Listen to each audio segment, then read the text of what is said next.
नमस्कार, पूनम की आवाज चैनल में आपका स्वागत है।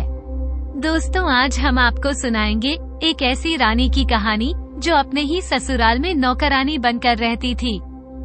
अगर आप हमारे चैनल पर नए हैं तो प्लीज हमारे चैनल को लाइक करें, सब्सक्राइब करें और शेयर करें। बहुत समय पहले की बात है, एक छोटे से राज्य में एक राजा और रानी रहते थे जिनकी कोई भी संतान नहीं थी। इस कारण दोनों बहुत दुखी रहते थे। राजा एक भोग विलास आदमी था जिसे हर वो स्त्री चाहिए होती थी जिस पर उसकी नजर पड़ जाती। इस वजह से रानी बहुत दुखी रहती थी और उसने औरतों को महल में आने पर रोक लगा दी थी। बेचारी पति के दुख से और संतान न होने के दुख से दुखी रहती थी। राजा अपने रंग में ही व्यस्त रहता था। उसको रानी के दुख की कोई परवाह नहीं थी। हाँ, उसे संतान नहीं होने का दुख भी जरूर था। उसकी भी एक वजह थी कि उसके बाद उसके वंश को कौन चलाएगा। उसे संतान से कोई प्यार नहीं था। उसे संतान के मोह ने घेर रखा हो। रानी शोक की वजह से कई दिन बीमार पड़ी रहती थी। एक दिन वैद्य जी ने आकर राजा को बताया कि रानी गर्भवती है।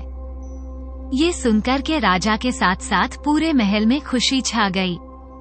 जैसे जैसे समय बीतता गया, राजा भी अपने रंगारंग कार्यक्रमों से बाहर आने लगा।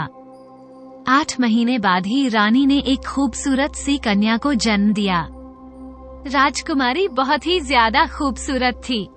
सूरज की लालिमा से गाल, उसकी रोशनी सी आंखें चमक रही थी। ऐसा लग रहा था मानो वो बाहर ने स्वयं कन्या के रूप में आकर जन्म ले लिया हो। रानी बहुत ज्यादा खुश थी। उसे जैसे जीवन में जीने की एक वजह मिल गई थी। उसके शरीर में फुर्ती आ गई थी। वो उस मासूम के छूने से ही उसकी सारी पीड़ा दूर हो जाती थी। जैसे अब रानी को कोई दुख ही नहीं रहा। उसने अपनी पुत्री का नाम रेवती रखा। लेकिन राजा पुत्री के जन्म से बिल्कुल भी खुश नहीं था। उसने तो अपनी पुत्री का मुख तक नहीं देखा और रानी को आदेश दे दिया कि वो रेवती को कभी भी उसके सामने न आने दे, वरना राजा अब रानी को राज्य से निकाल देगा। वो फिर से रानी से कट कर रहने लगा। उसका व्यवहार रानी के प्रति पहले से भी ज्यादा क्रूर हो गया। समय बीतता गया और धीरे धीरे, क्योंकि समय तो अपनी गति से चलता है, धीरे धीरे 10 साल बीत गए। राजकुमारी 10 साल की हो गई। रानी को अब उसकी विवाह की चिंता होने लगी, क्योंकि पहले बचपन में ही लड़कियों की शादी कर दी जाती थी और जब वो शादी योग्य हो जाती थी तब उसका गौना किया जाता था। राजा भले ही रानी या राजकुमारी के बारे में कुछ न सोचता हो, लेकिन उसे समाज की चिंता जरूर थी। उसके पास के ही अपने छोटे से राज्य के एक राजकुमार थे जिनका नाम बल्लभ सिंह था। राजकुमारी रेवती का उनके साथ उन्होंने विवाह बड़े धूमधाम से करवाया। समय बीतने लगा। राजकुमारी अब 18 वर्ष की हो गई। अब वो पहले से भी अधिक सुंदर और बुद्धिमान हो गई थी। अब राजकुमारी रेवती का गौना जाना था। उसकी वर्षगांठ के कुछ दिनों बाद ही उसके ससुराल से गौने का न्योता आया। 1 महीने बाद की तारीख रखी गई, लेकिन इसके कुछ दिनों बाद ही जौहर रानी बीमार रहने लगी और उसका देहांत हो गया। उसके देहांत के पहले उन्होंने जो राजा से मुलाकात की थी, क्योंकि कहीं न कहीं उन्हें पहले से ही पता चल गया था कि अब वो ज्यादा दिन तक नहीं जिएंगे और उन्हें अपनी पुत्री की सबसे ज्यादा चिंता थी। इसलिए वह अपनी पुत्री को, जो अपनी मृत्यु के 2 दिन पहले राजा के कक्ष में गई थी, और उन्होंने बड़ी नम्रता से आंसुओं के साथ एक आशा भरी नजरों से राजा को देखते हुए रानी ने कहा था, राजन, मुझे पता है आप हमारी पुत्री से नफरत करते हैं। आपने बचपन से लेकर आज तक उसे एक नजर देखना भी पसंद नहीं किया। लेकिन अब मुझे नहीं लगता मैं ज्यादा दिनों तक जीवित रहूंगी। मैं अपनी पुत्री की जिम्मेदारी अब आपको सौंपती हूँ। जब तक कि उसका गौना नहीं हो जाता, आप उसका ध्यान रखिएगा।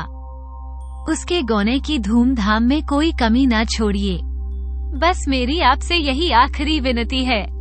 राजा भी रानी के हालात देखकर उसका हाथ अपने हाथ में लेकर और कहता है कि वह अपनी पुत्री का ध्यान रखेगा। रानी के देहांत के बाद राजा रेवती को संदेश भिजवाता है कि वह दरबार खत्म होने के बाद रेवती से मिलने आएगा। रेवती आज बहुत खुश थी। वो अपने बीते हुए जीवन में पहली बार अपने पिता से मिलने वाली थी।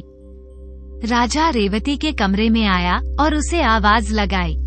एक बार को उसे उसका नाम भी याद नहीं आया तो उसने केवल राजकुमारी कहकर ही आवाज लगाई। राजकुमारी रेवती, आपको मेरा नाम भी याद नहीं है, राजा से कहने लगी। राजकुमारी ने उनकी बात को पूरा करते हुए कह दिया। तो राजा, जो कि कमरे की दूसरी खिड़की की तरफ राजकुमारी खड़ी हुई थी, मुस्कुराते हुए राजा के सामने आई तो राजा रेवती को देखकर देखते ही रह गया। वह तो बहुत ज्यादा सुंदर थी। उसके चेहरे की चंचलता और आभापन उसे भा गया।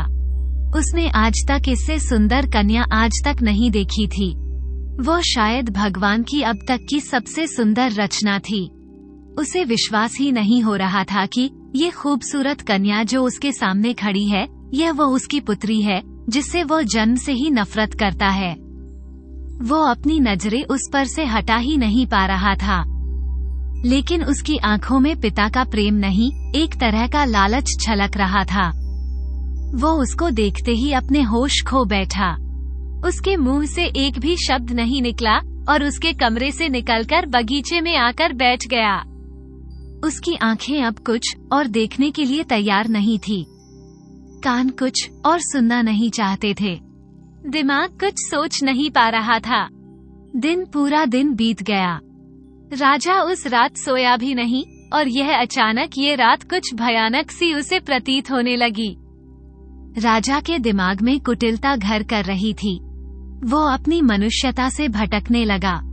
वो अपनी पुत्री की गलत भावना रखने लगा। उसके मस्तिष्क में रेवती की छवि उतर ही नहीं रही थी। हजारों तर्क वितर्क, हजारों सवाल, हजारों जवाब उसके दिमाग में चल रहे थे।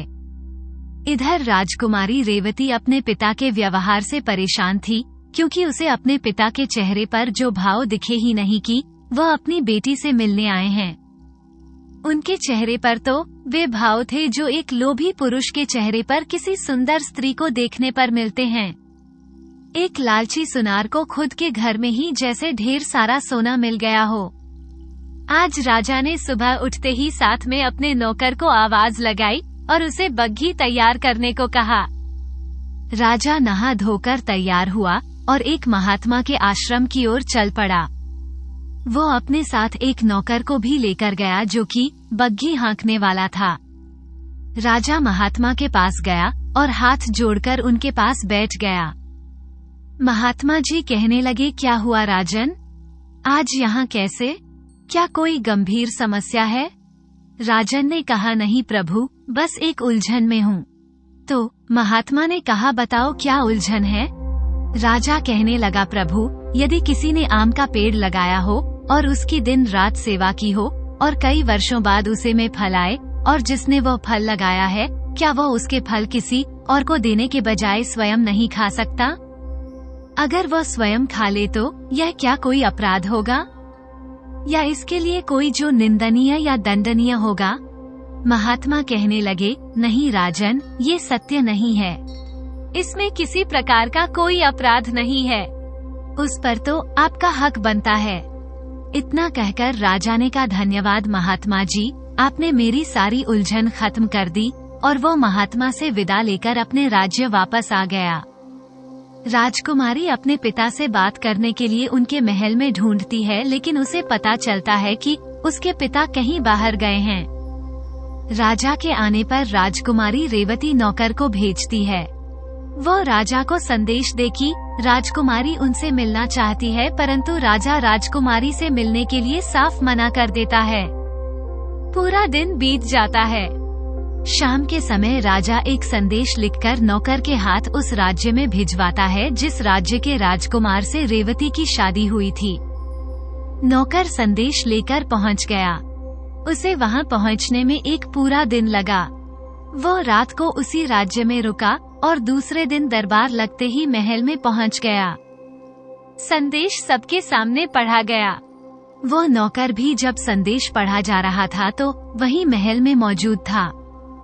संदेश में लिखा था, प्रिय राजन, मुझे ये बताते हुए बहुत दुख हो रहा है कि मेरी पुत्री और आपकी पुत्र रेवती अपनी मां की मृत्यु का सदमा सहन नहीं कर पाई और इस दुनिया से चल बसी। मैं ये सूचना आपको बहुत पहले ही देना चाहता था, लेकिन मैं खुद पहले अपनी पत्नी और अपनी बेटी के खोने के दुख से नहीं उबर पा रहा था। आप मेरी पुत्री को भूलकर अपने पुत्र का विवाह किसी और कन्या से संपन्न करवा दीजिए। यदि मुझसे कुछ भूल हो गई हो तो माफ कर दीजिएगा। आपका शुभचिंतक पेरू राज्य का राजा हरिहर सिंह। ये संदेश सुनते ही सारी सभा और राजा का संदेश लाने वाला नौकर खुद सख्ते में आ गया। नौकर ने जल्दी ही राजा से अपने राज्य वापस जाने की आज्ञा मांगी और अपने सफर पर निकल गया। वो जल्द से जल्द महल पहुंचकर राजकुमारी से मिलना चाहता था, क्योंकि वह रानी का बहुत सम्मान करता था और राजकुमारी का भी। उसे सब कुछ तो नहीं पता था, लेकिन ये जरूर पता था कि राजा ये सब कांड करके कुछ तो अनिष्ट करने वाला है और वो अनिष्ट किसी न किसी तरीके से राजकुमारी के साथ जुड़ा हुआ है या उनके साथ ही हो सकता है। इधर राजकुमार बल्लभ तक ये खबर पहुंची तो वे खड़े शरीर सहित जमीन पर गिर पड़ा। जिस पत्नी की राह देखते देखते उसने वर्षों गुजार दिए, जिसके लिए वो हजारों सपने सजाकर बैठा था, वो उसे ऐसे छोड़कर चली गई जब उसकी शादी हो रही थी। उसने रेवती की बस एक झलक देखी थी, जिसमें उसकी वह कजरारी आंखें, उसके चेहरे की हल्की सी मासूमियत भरी उलझन लिए हुए उसकी झलक को वह अपने दिल में बसाए हुए जी रहा था। बीते हुए एक दिन बस उसके आने की राह देख रहा था कि एक न एक दिन तो वो जरूर आएगी, जिसने जीवन भर साथ देने का वादा किया था। वो मंजिल के लिए निकलने से पहले ही छोड़ गई। रेवती ही उसके जीवन का प्रेम थी और उसकी जीवन संगिनी थी। राजकुमार बेहोश हो गया और बेहोशी की हालत में उसे बस रेवती का मासूम सा चेहरा दिखाई दे रहा था। रानी भी अपने पुत्र की हालत देखकर परेशान हो गई। इधर राजा ने शाम को सारे नौकर और पहरेदारों की सभा बुलाई और सबको कल अवकाश दे दिया। अवकाश के पीछे की वजह जानने के लिए प्रश्न भी कोई नहीं कर सका। अगर किसी ने में हिम्मत करके प्रश्न किया भी, लेकिन जवाब नहीं मिला।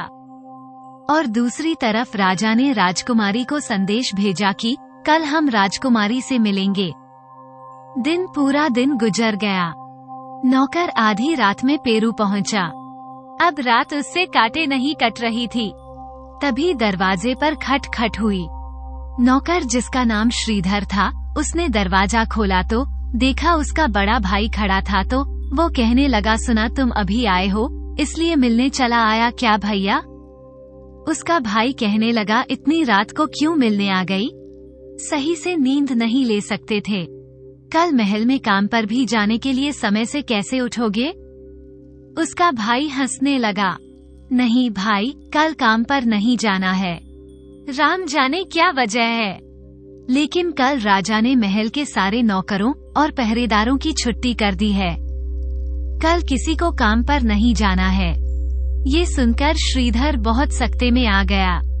उसको कुछ समझ नहीं आ रहा था कि राजा अजीब सा व्यवहार क्यों कर रहा है, लेकिन उसने अपने भाई को कुछ नहीं बताया।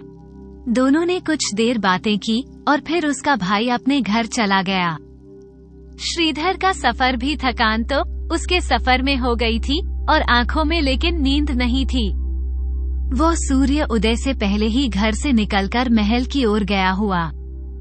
केवल बाहर के दरवाजे के पहरेदार ही मौजूद थे, बाकी सब छुट्टी पर थे। उन्हें श्रीधर को रोका, क्या तुम्हें पता नहीं आज छुट्टी है? नहीं, श्रीधर कहने लगा, मुझे इस बारे में कुछ नहीं पता। मैं तो अभी बस सटोरी राज्य के राजा को संदेश पहुंचा आ रहा हूँ और आते जाते समय राजा ने मुझसे कहा था कि संदेश पहुंचाकर पहले मुझे सूचित करना, फिर घर जाना। पहरेदार ने कहा, ठीक है, अगर ऐसी बात है तो जाओ। श्रीधर महल के अंदर चला गया। वो राजा के कमरे तक गया। देखा तो राजा सो रहा था। अब वो थोड़ा निश्चिंत हुआ और उसने ऊपर की ओर देखा और फुसफुसाया, हे प्रभु, मैं एक पुरुष और तुच्छ नौकर होने के नाते अपनी राजकुमारी के कमरे में बिना किसी इजाजत के जाने का अपराध कर रहा हूँ। मुझे माफ कर दीजिएगा।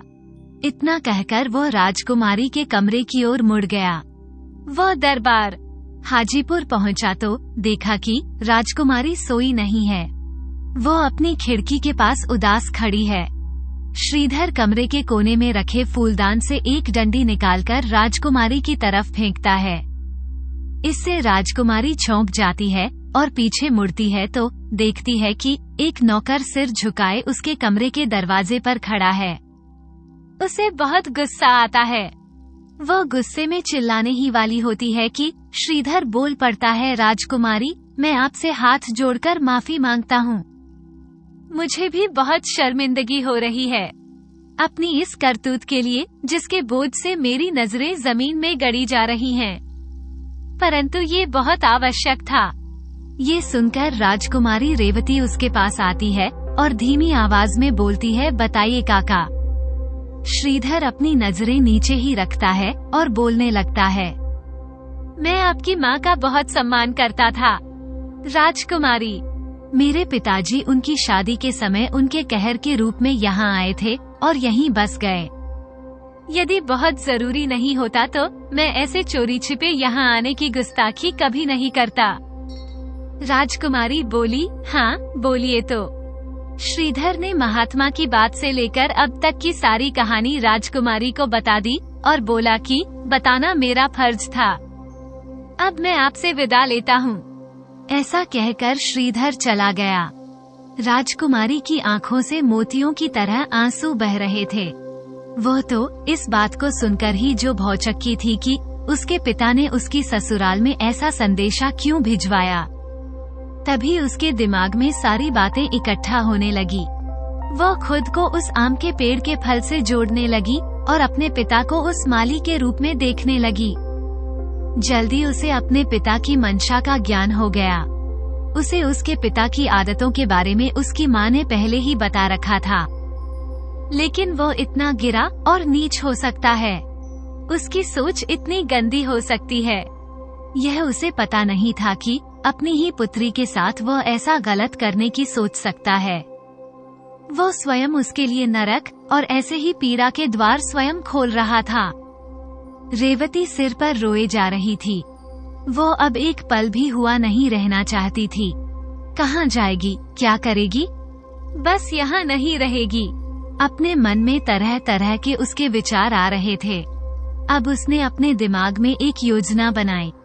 उसने अपने सारे जेवर एक थैली में बांध लिए और खुद ब खुद घर में लगे पर्दों को बुरी तरह से बांधकर और एक दुशाला बनाया और उसको ओढ़ लिया।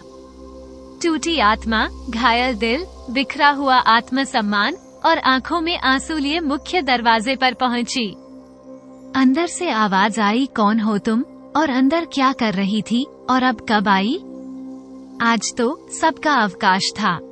पहरेदार ने राजकुमारी को टोका तो कहने लगी, मेरा रजनी हूँ। राजकुमारी की सेविका रात में वो अच्छा महसूस नहीं कर रही थी, इसलिए उन्होंने मुझे रोक लिया था। लेकिन अब आज का दिन शुरू हो गया है।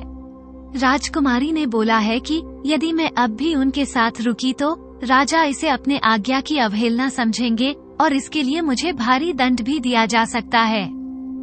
राजकुमारी की बात सुनकर पहरेदार ने कहा कि हाँ, सही कहा आपने।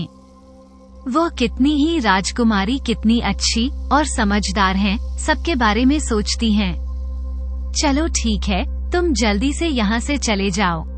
पहरेदार का इतना कहते ही राजकुमारी ने जो दुशाला ओढ़े राजकुमारी रेवती जल्दी से बाहर निकल गई। वो कभी इतना पैदल नहीं चली थी। वो दिशाहीन आगे बढ़ती जा रही थी। इधर सुबह हो चुकी थी। राजा उठा और तैयार होकर सीधे राजकुमारी के कमरे में पहुंचा। लेकिन वहाँ कोई नहीं था। सारे महल और उसके राज्य में राजकुमारी की खोज शुरू हो गई। किसी ने राजकुमारी को नहीं देखा और देखा भी तो पहचानता भी कैसे? किसी ने कविराज कुमारी को देखा हो तब तो ये राजकुमार वल्लभ को होश ही नहीं आ रहा था। सारे जतन करके हार गए। राजकुमार राजकुमारी को ही पुकार रहा था, राजकुमारी। उधर राजकुमारी। चलते चलते राजकुमारी के पैरों में छाले पड़ गए, लेकिन उनमें इतना दर्द नहीं था जितना दिल के छालों में था। चलते चलते रेवती एक गांव में पहुंच गई। वहां उसने कुछ खाना खरीद कर खाया और नदी के पास जाकर पैर धोए और पानी पिया। वो पानी में अपने पैर डालकर अपनी परछाई को देख रही थी और रोए जा रही थी और सोचने लगी कि ऐसा रूप किस काम का जो अपने ही हैवान बन जाए। काश मैं कुरूप पैदा हुई होती तो। ऐसे ही वो सोचकर घंटों बैठी रही। तभी उसके दिमाग में एक ख्याल आया कि क्यों ना वो अपने ससुराल जाए और वहाँ सब बता दे। लेकिन नहीं, तभी उसके दिमाग में हलचल मची हुई थी। कौन भरोसा करेगा मेरा, लेकिन मेरे पति से मैं जरूर मिलना चाहती हूँ। उनके सिवा मेरा है ही कौन। तभी उसने अपने जूतों को देखा, जूते जो कि चमड़े के बने हुए थे। वे उसे देखती रही और सिर्फ देखती ही रही और अचानक उसने एक फैसला ले लिया कि हाँ, यह अच्छा तरीका है। इससे मैं उनके पास भी रह लूंगी और अपने परिवार की सेवा भी कर लूंगी और किसी को कुछ पता भी नहीं चलेगा कि और मैं कौन हूँ, और मुझे किसी को ये घिनौना सच बताने की जरूरत भी नहीं पड़ेगी और कोई फिर कभी दोबारा मेरी ओर आकर्षित भी नहीं होगा। उसने अपने जूते पहन और गांव के मोची के घर पहुंचते पूछते पहुंच गई। आखिरकार वह एक मोची के घर में पहुंच गई। मोची से कहने लगी, मोची मैं आपको मुंहमांगा इनाम दूंगी। आप चमड़े का मेरा एक जोड़ा बना दो। मोची कहने लगा, कैसा जोड़ा आपको? चमड़े का जो जोड़ा बनवाना, कैसा बनवाना है? तो राजकुमारी ने कहा, ऐसा जो मैंने आज तक न किसी से सुना हो और न किसी पर देखा हो। ऐसी अनोखी चीज क्यों बिटिया? मोची कहने लगा, और उसको पहनेगा कौन? मैं कहने लगी, मैं अपने लिए बनवा रही हूँ। इस जोड़े को मैं अपने लिए बनवा रही हूँ और मैं ही पहनूंगी। तब मोची कहने लगा, क्यों बेटी, बिटिया हंसी कर रही हो? वह कहने लगी, नहीं बाबा, मैं हंसी नहीं कर रही। मुझे अपने लिए चमड़े का जोड़ा बनवाना है और उसके लिए जितना धन लगेगा वह मैं तुमको दूंगी और उसका जितना मेहनताना लगेगा वह मेहनताने को 3 गुना बढ़ा कर दूंगी। मोची यह सुनकर भौचक्का रह गया। उसने कहा कि लेकिन मैं धन पहले लूंगा। राजकुमारी ने कहा, ठीक है, मुझे मंजूर है। मोची ने ऐसा इसलिए कहा क्योंकि उसके फटे दुशाले को देखकर यह नहीं लगता था कि वह इतना धन दे पाएगी। लेकिन रेवती ने उसे इतना धन दिया कि उसकी आंखें चमक उठी। वो घर के अंदर गया और रेवती का माप लेने के लिए धागा ले आया। उसने रेवती का माप लिया। बताओ बेटी, जोड़े में क्या क्या खूबी होनी चाहिए? तब वो कहने लगी, बाबा बस बाबा, ज्यादा कुछ नहीं। बोलने की आजादी, सांस लेने की आजादी, सुनने की आजादी और देखने की आजादी होनी चाहिए। बाकी और शरीर का कोई अंग या चेहरे का कोई भाग नहीं दिखना चाहिए। मोची यह सुनकर बड़ा हैरान हुआ।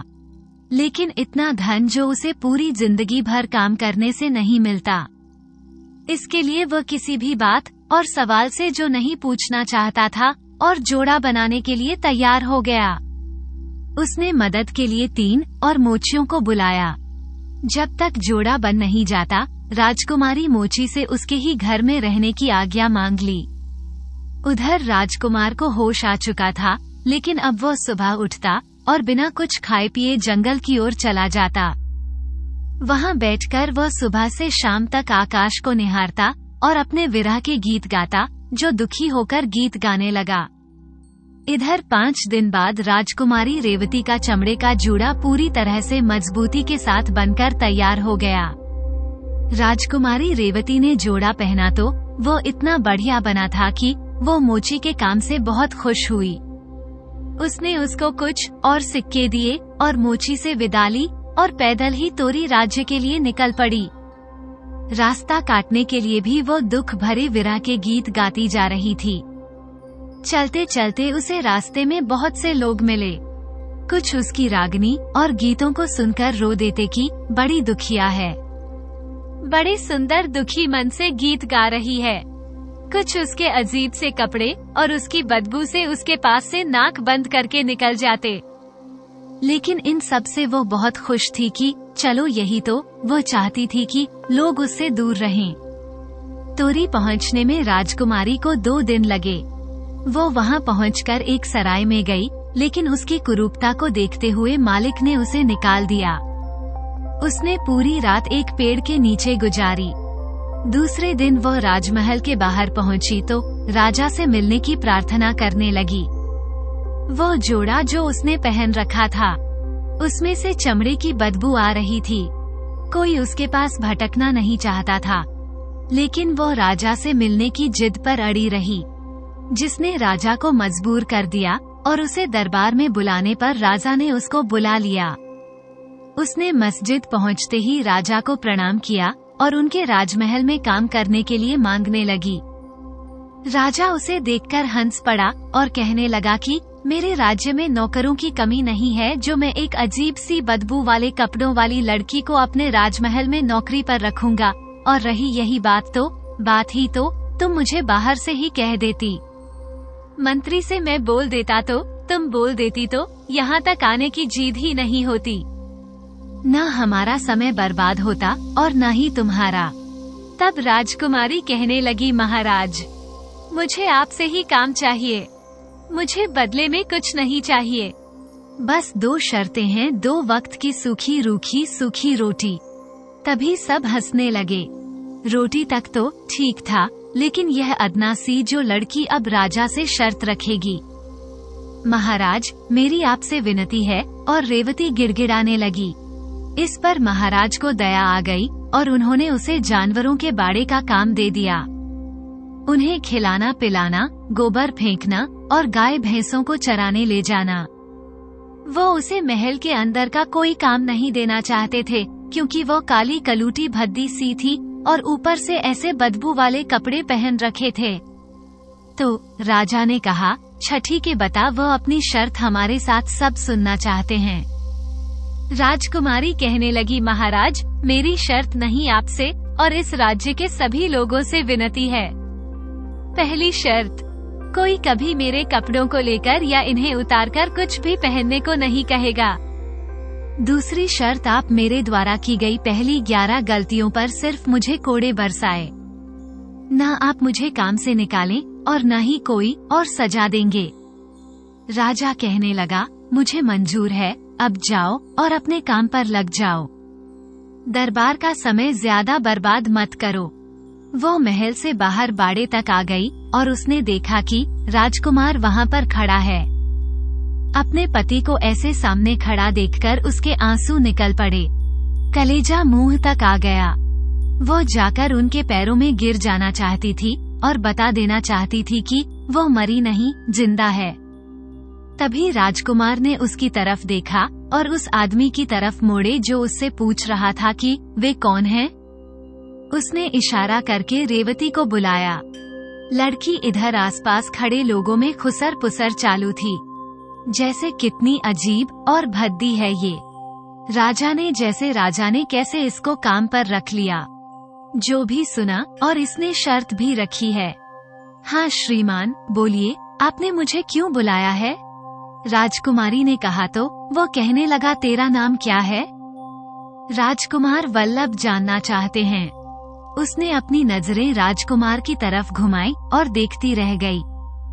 वो उसको जी भर के देखकर अपनी आंखों में बसा लेना चाहती थी। यह वही सूरत थी जिसको देखने के लिए इतने वर्षों तक तरसी और इतने कष्ट सहे। उधर क्या देख रही है? तब वो व्यक्ति कहने लगा, कभी कोई राजकुमार नहीं देखा क्या? नौजवान नहीं देखा? नजरें नीची रख। ऐसा कहकर वो आदमी हंसने लगा और उसके साथ खड़े सभी लोग हंसने लगे। राजकुमार ने सबको शांत किया कि यह उसकी गलती नहीं। अगर वह भद्दी या कुरूप या भद्दे कपड़े पहने हैं तो वो अपने मन से तो ऐसी नहीं बनी। हमें कभी भी भगवान की रचना का उपहास नहीं करना चाहिए। और रही बात कपड़ों की, तो इस राज्य में सबको आजादी है। कोई भी कुछ भी खा सकता है और कुछ भी पहन सकता है। आपको अपनी जिंदगी अपने अनुसार जीने का अधिकार है। राजकुमार के इन शब्दों से रेवती के दिल में बस रही प्यार और सम्मान और ज्यादा राजकुमार के प्रति बढ़ गया। उसे अपने पति पर गर्व हो रहा था और वो बहुत ही सम्मानित महसूस करने लगी। वो ऐसे सज्जन स्वभाव वाले पुरुष की संगिनी है। उसका प्रेम और परवान चढ़ने लगा। तभी उसे एक आवाज सुनाई दी, ये लड़की तुझे सुनाई नहीं देता क्या? तेरा नाम क्या है रे क्या? तभी पीछे से एक आदमी बोल पड़ा, चमड़े सा बदन लिए, जरूर चमोला नाम होगा इसका, और हंसने लगे। तब वो कहने लगी, हाँ मेरा नाम कमोदा ही है। क्या सच में? सब चौंक गए। और सबसे ज्यादा वो आदमी जिसने मजाक में बोला था, मैं बचपन से ही ऐसे कपड़े पहनती हूँ। मैं पहले मेरे माता पिता नहीं कोई और नाम रखा था, लेकिन बाद में चमोला ही पड़ गया और यही मेरी पहचान है। सब कहने लगे, ठीक है ठीक है चमोला, अब तुम जाओ और अपना काम करो। वो बाड़े में आ गई और अपना काम करने लगी।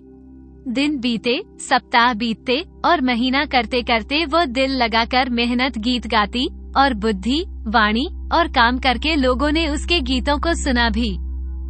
लेकिन कभी कोई सही से सुन नहीं पाया कि वो क्या गा रही है। वो समस्याओं को और काम को इतनी बुद्धिमानी से करती कि कोई कमी नहीं निकाल सकता था। धीरे धीरे लोग उसका सम्मान करने लगे और राजा भी बाड़े से हटाकर उसको और जिम्मेदारियां सौंपने लगे।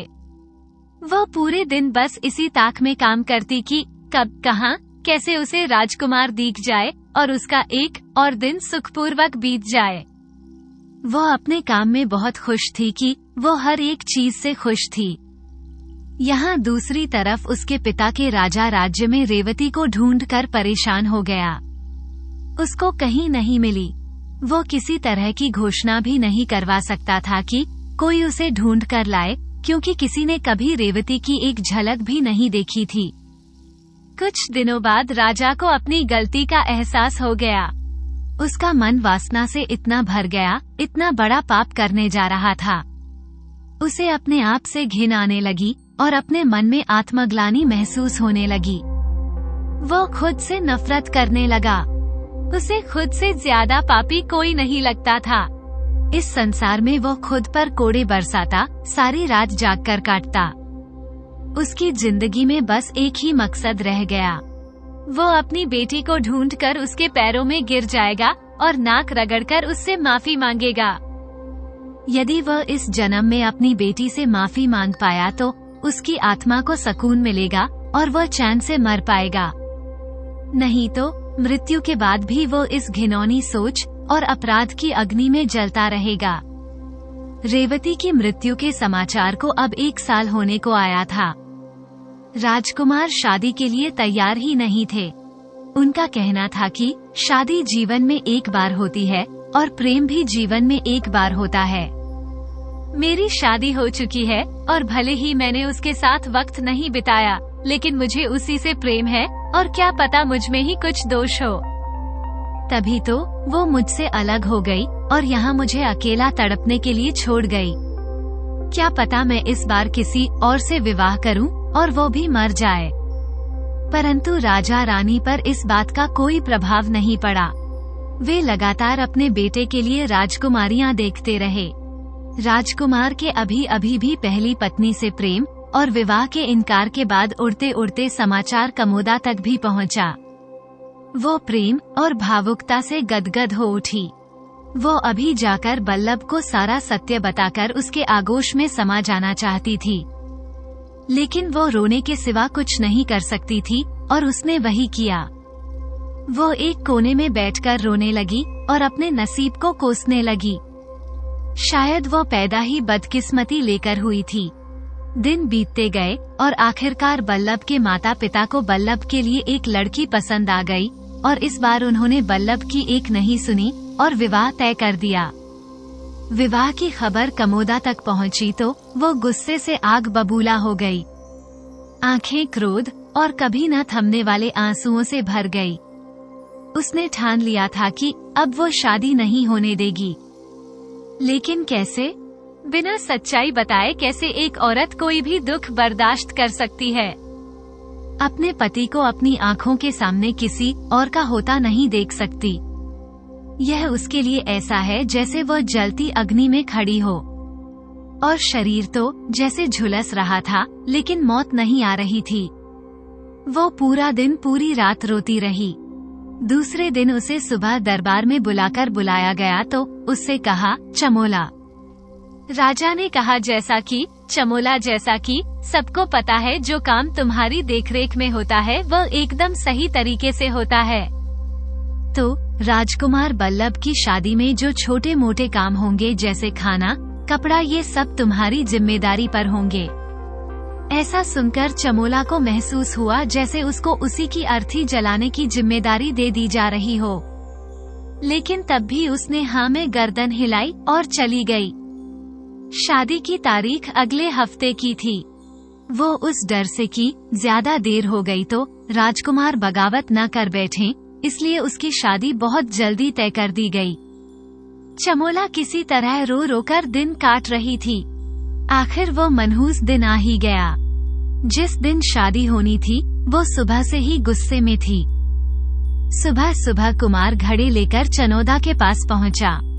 मौदहा, या घड़ी कहाँ रखने हैं? कुम्हार ने पूछा तो कहने लगी, क्या मतलब? कहाँ रखने? बाहर ले जाकर पटक दो।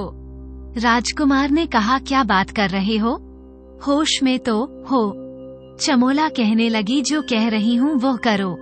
कुम्हार ने कहा, ठीक है कुम्हार। घड़े ले जाकर उसने बाहर जाकर पटक दिए। सारे घड़े फूट गए।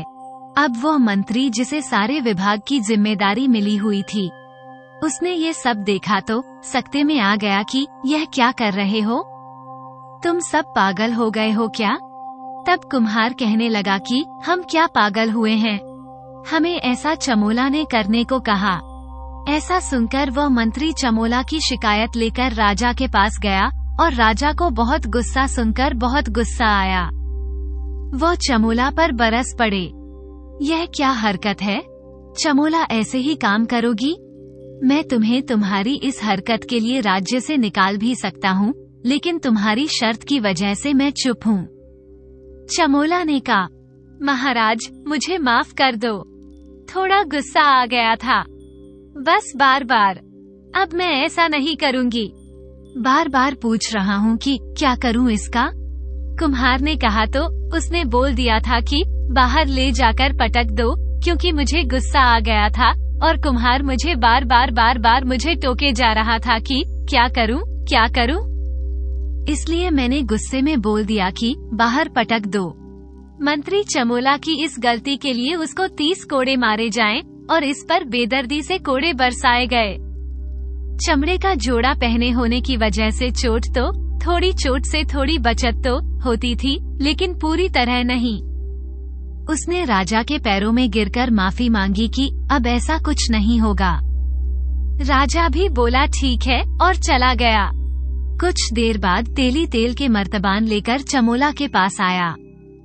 तेली ने कहा, चामुंडा इसे कहाँ रख दूं? तो चामुंडा कहने लगी, क्या मतलब?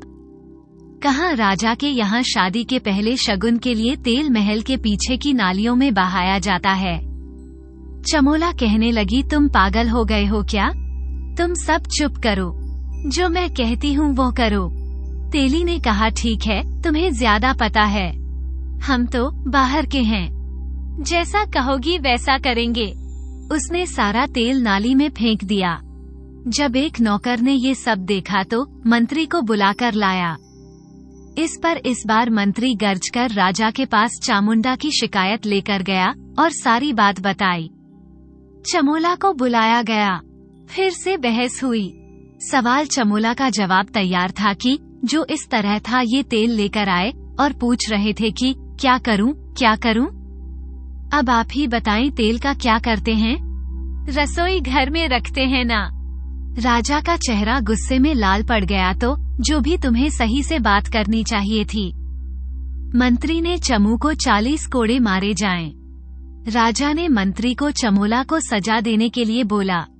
मंत्री ने 40 कोड़े जो उसको मारे, कोड़े मार लीजिए महाराज, लेकिन विभाग के काम में दखल मत कीजिए, मैं आपके पैर पड़ती हूँ। राजकुमारी कहने लगी। राजा हैरानी के साथ कहता है कि ठीक है और बोलकर चला गया।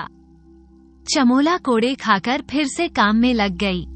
उसने इस बात का पूरा ध्यान रखा कि कहीं कोई जगह या काम बिना गड़बड़ी के सही से न हो जाए। उसने नजर रखनी शुरू कर दी कि एक भी काम ढंग से नहीं होना चाहिए, सब काम बिगड़ने चाहिए। तभी उसे पीछे से किसी ने आवाज दी, चमोला यह अनाज आया, इसका क्या करूं, कहाँ रखूं? तो वो कहने लगी, जाओ, बाहर की रेत का ढेर पड़ा है, वहाँ पर फेंक दो। ये बात कहकर वो व्यक्ति कहने लगा, होश में तो होना। तो वो कहने लगी, तुम चुप रहो, जैसा कह रही हूँ वैसा करो। यह अनाज राजा ने चिड़िया और जानवरों के लिए मंगवाया है, लेकिन रेत में मिल जाने के बाद ये जानवर और चिड़ियों के लायक भी नहीं रहेगा। चमोला ने कहा, जाओ, जैसा कह रही हूँ वैसा करो। तो वो कहने लगा, ठीक है, तुम्हें ज्यादा पता है। सबने वो अनाज फेंक दिया। फिर वही हुआ, पहले यह बात मंत्री तक गई और फिर राजा तक। इस बात चमोला को 80 कोड़े पड़े और शादी में हर काम से दूर रहने की हिदायत दे दी गई। वो सारे कामों से दूर हट गई। सब हैरान थे कि चमोला को क्या हुआ है। चमोला को कुछ नहीं सूझ रहा था कि वो आखिर करे तो क्या करे। तभी उसकी नजर रसोई पर गई। रसोई घर में गई। वो रसोई घर में घुसी और मुख्य रसोइये के पास गई। चमोला ने जो भी किया था, अब तक इन लोगों को उसकी कोई खबर नहीं थी। उन्हें यही लगता था कि सारी देखरेख अब चमोला के हाथ में है। वो उस रसोइये के पास जाकर बोली कि महाराज ने बोला है कि सारे खाने में नमक मिर्च सामान्य मात्रा से ज्यादा मिला दूं। तो रसोइया कहने लगा, लेकिन क्या? लेकिन चमोला कहने लगी, जो मैं कह रही हूँ वो करो। तो जो रसोइया था उसने सारे मेहमानों के खाने में नमक और मसाला ज्यादा ही डाल दिया और इतना कह ठीक ये कहकर वो बाहर चली गई। और वो रसोइया मंत्री के पास जाकर बोलती है कि अब तो सारी जिम्मेदारी आपके कंधों पर है। आपने सब कुछ देख लिया है, लेकिन रसोई का रसोई को तो आपने जांचा ही नहीं है। अभी मुझे समय नहीं है, मंत्री ने अकड़कर बोला।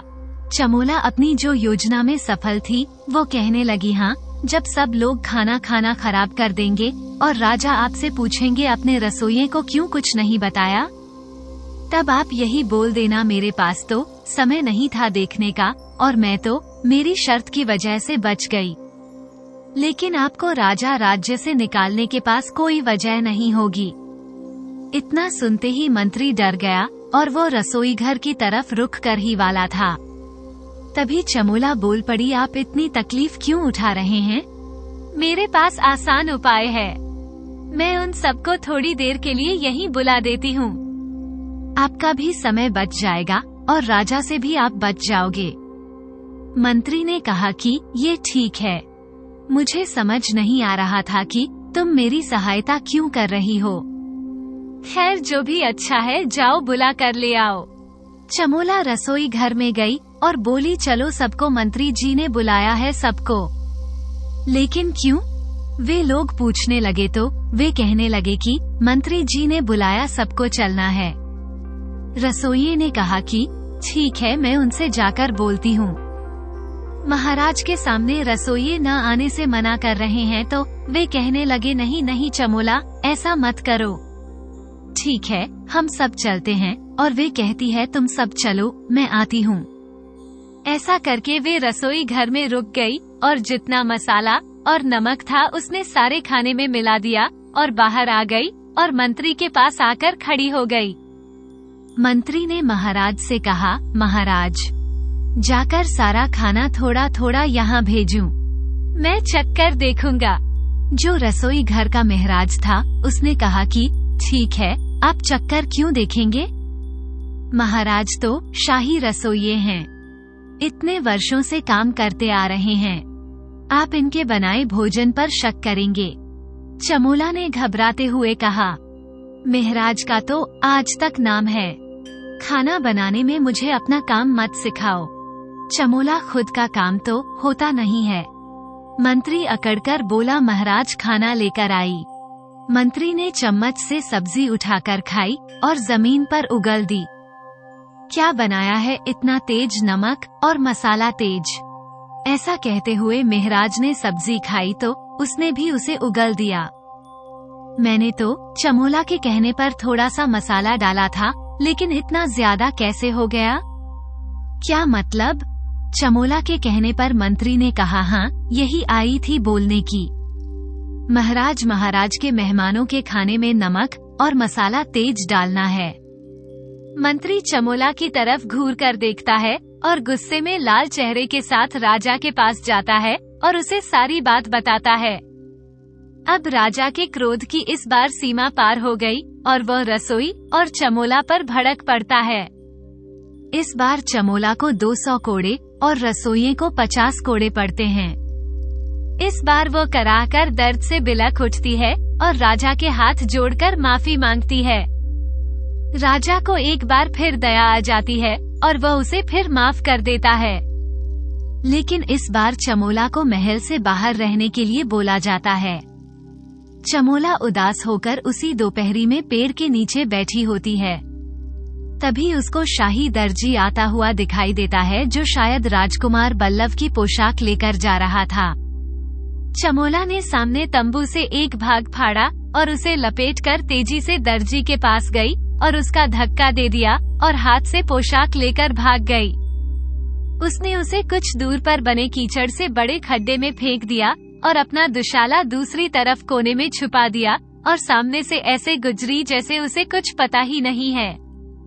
ये सब कुछ इतना जल्दी में हुआ कि दर्जी कुछ समझ ही नहीं पाया।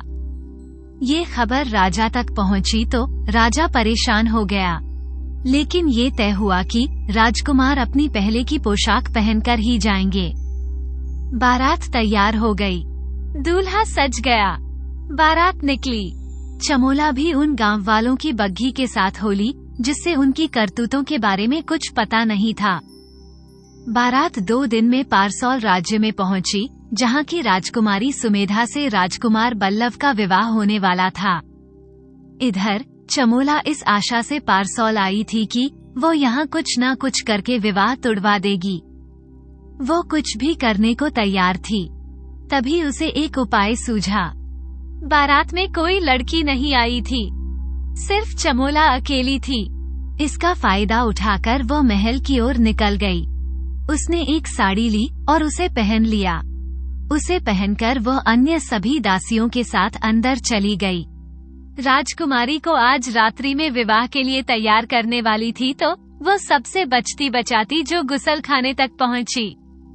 वो राजकुमारी सुमेधा के लिए पानी तैयार किया जा रहा था और कुछ ही देर में राजकुमारी हुआ आई और नहाने के लिए बैठ गई। उसने नजरें नीची की हुई थी और कुछ बोल भी नहीं रही थी। उसका श्यामल रंग, कजरारी बड़ी आँखें थी।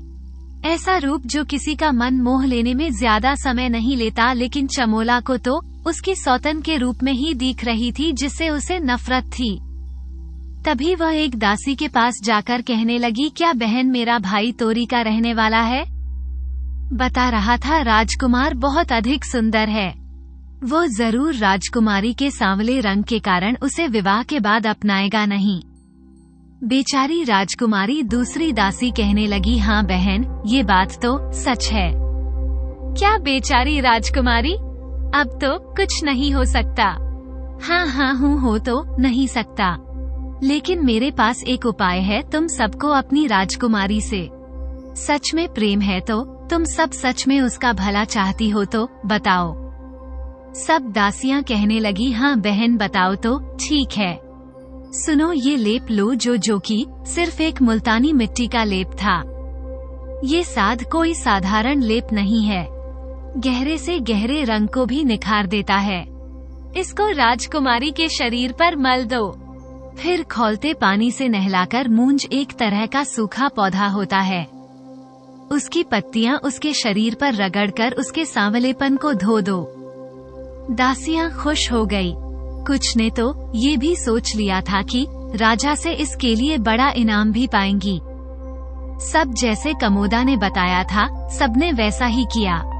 इससे राजकुमारी के शरीर पर फफोले आ गए। वो दर्द से कराह उठी। सब सकते में आ गए।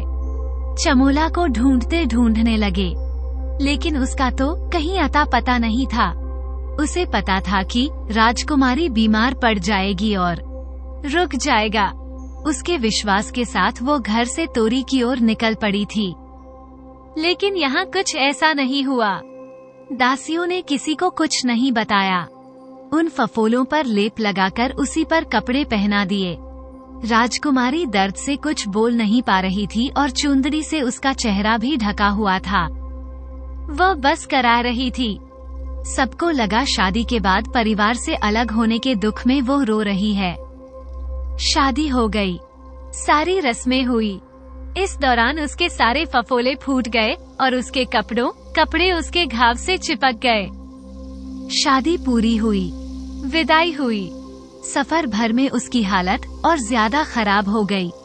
यहाँ जब वो सतारी बारात पहुँची तब चामुंडा को पता चला कि शादी हो चुकी है, तो वो टूट गई और बाड़े में जाकर रोने लगी। कुछ दिनों तक तो किसी को दिखाई भी नहीं दी और न ही किसी को चामुंडा के बारे में याद था।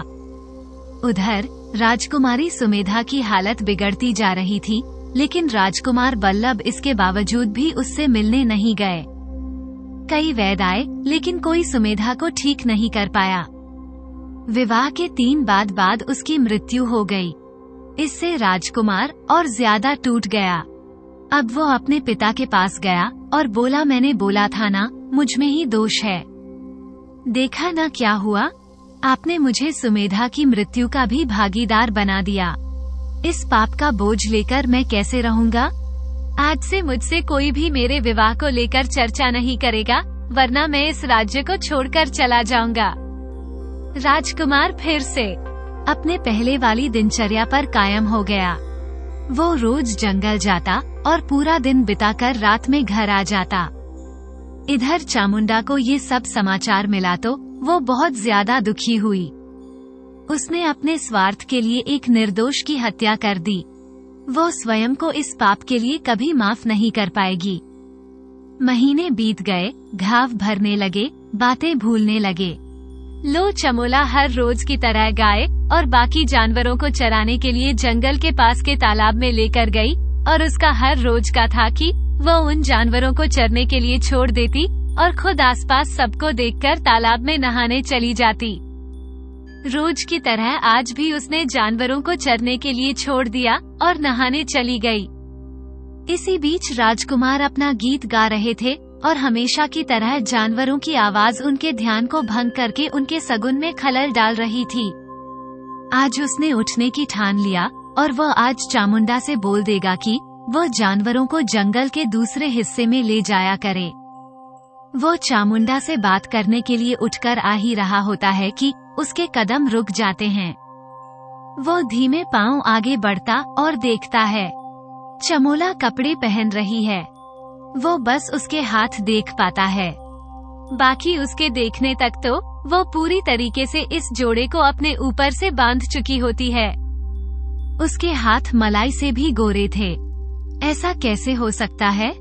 चामुंडा तो इतनी कुरूप है, लेकिन इसके हाथ जरूर कोई राज है। राजकुमार बल्लभ को पूरी रात सही से नींद नहीं आई। वो करवटें बदलता रहा और वो सुबह बिना कुछ खाए पिए जंगल में पहुंच गया और एक झाड़ी में बैठकर चमोला का इंतजार करने लगा। समय बीता तो उसकी सच्चाई जानने को वह इतना बेताब हो रहा था कि वो वहां से हिला भी नहीं। दोपहर होने को आई, तभी जानवरों के रंभाने की आवाज आई। राजकुमार सतर्क हो गया। चमोला हर बार की तरह उसने कपड़े उतारे, लेकिन राजकुमार ने आंखें बंद कर ली। उसे शक हुआ कि यदि उसने कुछ नहीं पहना होगा तो पराई स्त्री को ऐसी अवस्था में छुपकर देखना महापाप से कम नहीं। तभी पानी में आवाज आई। उसे लगा शायद वो पानी में चली गई है। उसने नजरें नीची करके सिर्फ तट तक देखा तो उसने देखा चमड़े के कपड़े के बगल में सफेद रंग की साड़ी भी पड़ी हुई है। उसे पता चल गया कि उस वस्त्र के बाद भी वो साड़ी पहनती है।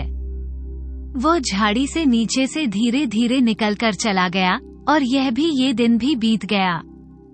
दूसरे दिन फिर से राजकुमार उस झाड़ी में छुपकर बैठ गया और चमोला के आने का इंतजार करने लगा। वो आई और उसने सारे जानवरों की रस्सी खोली और फिर खुद नदी के पास नहाने चली गई और उसने अपने जो चमड़े के वस्त्र थे उसने निकाल दिया। उसे देखकर राजकुमार की आंखें फटी की फटी रह गई। उसे लग रहा था कि उसके सामने कोई अप्सरा खड़ी है। वो अपनी आंखों कोमलता रह गया। वो चेहरा, व आंखें, व होठ, वही सुंदरता, वही तेज, वही मासूमियत। राजकुमार को चक्कर आने लगे। वो इतना कुछ एक साथ बर्दाश्त नहीं कर पाया और वहीं बेहोश हो गया। जब तक उसे होश आया तो वो जा चुकी थी। दिन भी ढल चुका था। वो महल वापस आ गया और अपने कमरे में लेटकर सोचने लगा, क्या मुझे जो लगता वही सच है? लेकिन कैसे? ऐसे कैसे हो सकता है? रेवती तो मर चुकी है और कहाँ चमोला और कहाँ वह। लेकिन मेरा दिल क्यों नहीं उसकी तरफ खींचा जा रहा है? जरूर इसमें कोई रहस्य है। इसको भेद को मैं खोलकर ही रहूंगा। राजकुमार हमेशा की तरह दूसरे दिन भी उस झाड़ी में जाकर बैठ गया। चमोला ने जैसे ही कपड़े निकाले और नदी में स्नान करने के लिए गई, राजकुमार ने उसके चमड़े के जोड़ों का उठाया, जो चमड़े का जोड़ा था। उसे उठा लिया और अपने पास पड़े खंजर से उसके टुकड़े टुकड़े कर डाले। और चमोला जैसे ही बाहर आई, उसने अपनी साड़ी बांधी और उसके बाद चमोला की नजर अपने चमड़े के वस्त्र पर गई, लेकिन वह तो उसे कहीं नजर नहीं आया। तभी राजकुमार ने आवाज दी, राजकुमारी रेवती। तो वो पीछे मुड़ी। कौन है आप? किसने आवाज दी? ये कौन है? तभी झाड़ियों से राजकुमार बल्लभ निकलकर आता है और चमोला को गले लगा लेता है। चमोला थोड़ा सकपका जाती है, लेकिन उसे बल्लभ की बाहों में पिघलते समय नहीं लगा। दोनों एक दूसरे को कसकर पकड़ लेते हैं और कहते हैं, मुझे पता था ये तुम ही हो। राजकुमार ने कहा, लेकिन अब तक तुम ऐसे क्यों रह रही थी?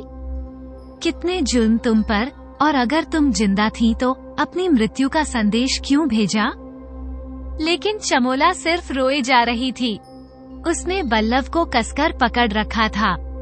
दोनों दिन ढलने तक एक दूसरे में समाये रहे। फिर दोनों ही नदी किनारे बैठ गए। पहले तो चमू उधर रोती रही, लेकिन राजकुमार का अपने लिए प्रेम और सम्मान देखते हुए उसने निश्चय किया कि वो बल्लभ को सब बता देगी। उसने फिर शुरू से लेकर अंत तक राजकुमार को सब बता दिया। ये सुनकर बल्लभ भौचक्का रह गया। एक फूल से राजकुमारी, एक नाजुक सी राजकुमारी ने कितना कुछ झेल गई। तुमने मुझे पहले क्यों नहीं बताया? मैं क्या आप बताती आपको? और किस मुंह से राजकुमारी कहने लगी और अमोदा और ज्यादा बिलख बिलख कर रोने लगी। राजकुमार ने उसे गले लगा लिया। खैर, अब जो हुआ उसे मैं बदल नहीं सकता, लेकिन अपने प्यार से तो मैं वो सब भुला जरूर सकता हूँ। और वो क्योंकि मैं तुमसे वायदा करता हूँ कि तुम्हें जीवन में कभी दुख नहीं होने दूंगा, तो मैं हर वो खुशी लाकर दूंगा जिसकी तुम हकदार रही हो। और यह मत सोचना कि ये सब किसी को पता चलने पर तुम्हारा सम्मान कम हो जाएगा। ऐसा नहीं है और ना ही ऐसा होगा। मेरी नजरों में तो तुम्हारा सम्मान और ज्यादा बढ़ गया है, और साथ में तुम्हारे लिए मेरा प्यार भी। मुझे गर्व है अपनी जीवन संगिनी पर। राजकुमार अमोदा को अपने साथ महल लेकर आता है। सबको सारी सच्चाई पता चलती है। सब अपने द्वारा कमोदा के ऊपर के अत्याचारों के ऊपर लिए शर्मिंदा होते हैं। राजा को बहुत क्रोध आया कि त्रि पेरू राज्य पर आक्रमण कर उसने अपराधी राजा को अपनी बहू के चरणों में डालना चाहते थे। लेकिन सूचना मिली कि राजा का महीनों पहले देहांत हो गया और पड़ोसी राजा द्वारा उसका राज्य हड़प लिया गया है। राजकुमार बल्लभ का अमोदा के साथ दोबारा विवाह हो गया। कमोदा को दोबारा अपना नाम वापस मिल गया। कुछ दिन लगे कमोदा को राजकुमारी रेवती बनने में, लेकिन लंबे अरसे तक वे दोनों सुखपूर्वक अपना जीवन उन्होंने बिताया और राजकुमारी रेवती को दोबारा कभी भी अपने जीवन में किसी दुख का सामना नहीं करना पाया। चाहा उसे कोई दुख नहीं मिला और वह रानी बन गई। दोस्तों, कैसे एक राजकुमारी नौकरानी से फिर से रानी बन गई। अगर आपको हमारी कहानी पसंद आई हो तो प्लीज हमारे चैनल को लाइक करें, सब्सक्राइब करें और शेयर करें। वीडियो को अंत तक देखने के लिए आपका बहुत बहुत धन्यवाद।